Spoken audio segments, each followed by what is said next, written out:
D'abord, vous précisez qu'en Espagne, la régularisation des immigrés sans papier, ça s'est fait toujours en relation à un contexte politique, économique ou social. C'est pour ça que les deux dernières vagues de régularisation, c'était d'abord en 2005 sous un gouvernement de gauche avec Zapatero comme Premier ministre.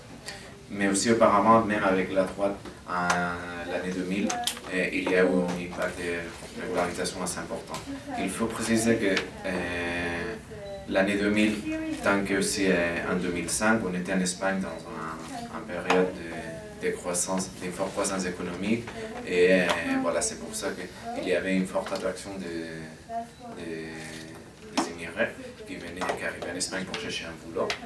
Mais après, voilà, comme vous savez tous, en 2008, ça commence la crise économique, et aussi sociale, avec de fortes conséquences sur l'économie. C'est dans ce contexte qu'en 2009, même le gouvernement de gauche, il décide de faire une loi encore plus restrictive, de finir avec les régularisations et finir avec les procédures faciles pour se régulariser.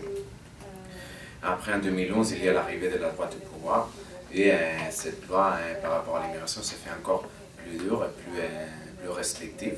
Là, aujourd'hui en Espagne, c'est pratiquement impossible de régulariser sa situation, mais par contre, si on achète une maison valorisée pour une demi 500 000 euros, je pense que c'est les valeurs. Si on fait un achat d'une propriété immobilière sur ces valeurs-là, on peut pas juste se régulariser, sinon même accéder à la nationalité. Donc du coup, voilà une mesure que c'est assez discriminant et qui vise, voilà, qui se sert sur la logique de l'immigration choisie et l'immigration des riches.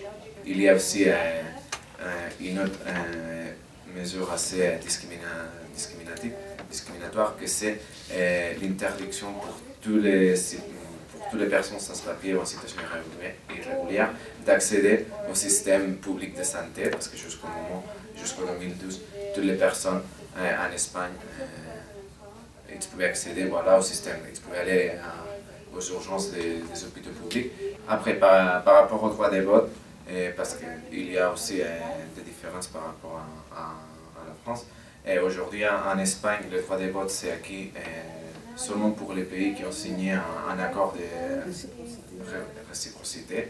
Il y a aussi des politiques qui sont menées aux frontières de l'Espagne, notamment à Ceuta et Melilla, comme vous connaissez tous un peu la situation là-bas, avec des vulnérations des droits de l'homme tous les jours, avec voilà, l'interdiction d'accéder au territoire espagnol, même si les personnes qui arrivent sont demandeurs d'asile.